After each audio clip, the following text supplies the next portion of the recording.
It's cold as ass outside today.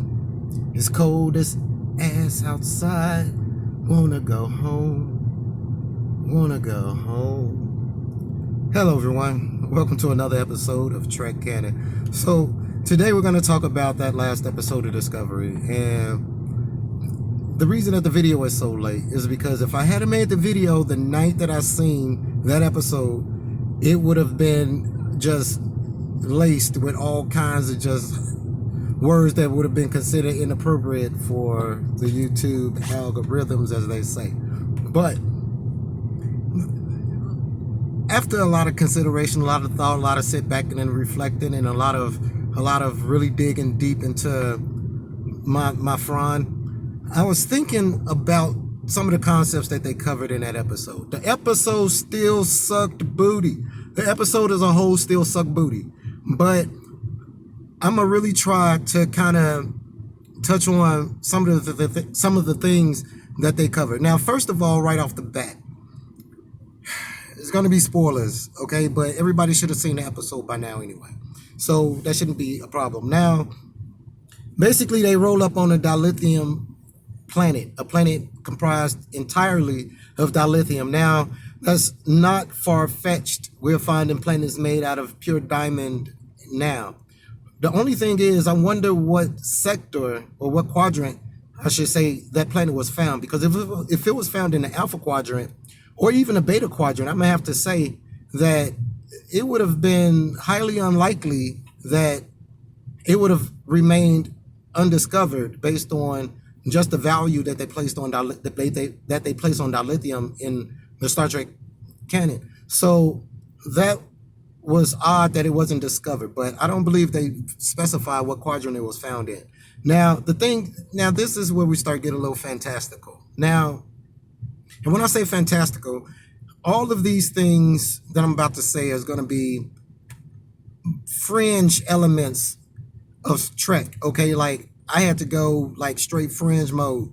Now, so they found a life form that happens to be a Kelpian that was the descendant, basically a baby, stranded on this planet from a crashed ship of Kelpians.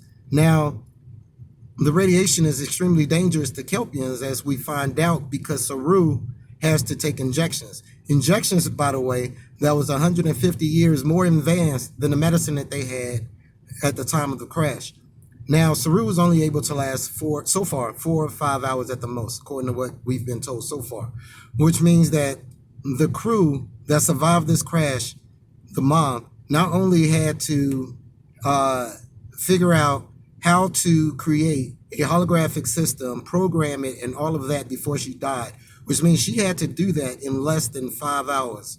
Okay, now I'm pretty sure that she would have been too incapacitated after hour 4 to be effective at what she was doing. But she made a whole holographic system. Now, that's not far-fetched. It was an episode called Future Imperfect in the Next Generation, where an alien pretty much did the same thing to Commander Riker. Okay, he had basically the same system. It was a lot more advanced, though. All right, now, what I find odd is just the concepts behind it.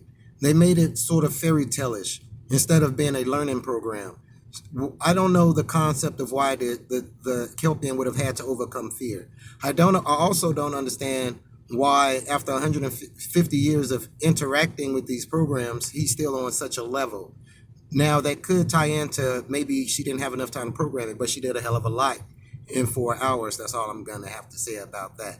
Now, the thing is, having a life form tied in such a way to the planet.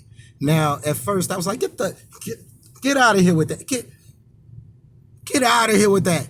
But it occurred to me that something like that has happened before, not with a dilithium planet, but with the Genesis planet, with Spock. Spock, when he was resurrected as a child, he was tied to the Genesis planet. So that's not far-fetched. What I don't understand, though, is dilithium isn't connected in any way to non-physically connected dilithium. That's like saying something goes wrong with the fuel in one car or one plane, and it affects all the other planes. Now, unless they're trying to say that that dilithium planet is the source of all dilithium, which still wouldn't make sense because dilithium is spread over the whole galaxy. So that wouldn't make sense. But also, the thing is that we've never had anything in canon that would say dilithium is volatile.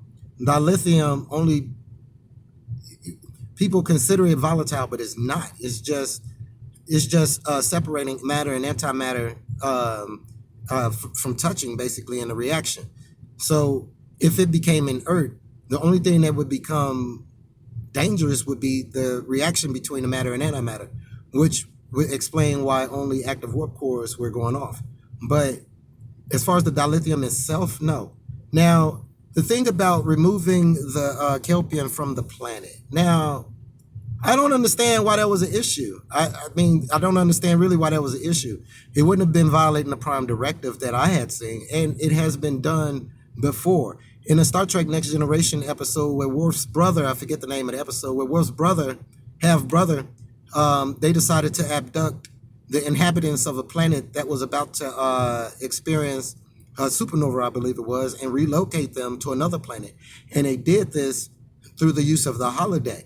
So I don't understand why it would have not been plausible for them to beam the Kelpian aboard the ship and leave and not have that be an issue. Also, speaking of ships, now I don't know if they just decided, hey man, this would just look cool, but having tentacles made of metal extend from a ship to grab and wrap around another ship, it did look cool, but that's not effective or efficient in any way. Tractor beams, beaming people aboard, shuttles that come aboard and stick to the hole and cut through. These are things that's normally in Star Trek canon, not ships that use tentacles to wrap. Like, I don't see the use of that at all. Besides just looking cool. And here we go with that Buck Rogers fantastical stuff again. That's not even something Orion ships have been shown to do. Even in the future, what would be the point of that? Nothing. So, that was the case. So I really don't like the way that they went with the burn and trying to make Kelpian such a central species in Trek canon when there has been nothing to suggest it. I'm glad that they didn't include Michael Burnham and stuff like that, but it's been a cause of the burn. I'm glad that they didn't say the Federation was the cause of the burn, but I still don't understand where they're going. Well, I understand where they're going, but I don't like it. It's just stupid to me. So it's not. I really just didn't like that episode, but I really wanted to try to touch on some of the concepts that they had and try to give you guys sort of a basis of how they fit into prior canon, if they did. So I appreciate you guys watching and thank you guys for subscribing. If you guys like the video or dislike the video, please leave a comment, tell me why. And if I agree with it, I'll change it. If I missed something you guys wanted me to talk about it, then let me know and I'll make a video or respond to you guys in the comments.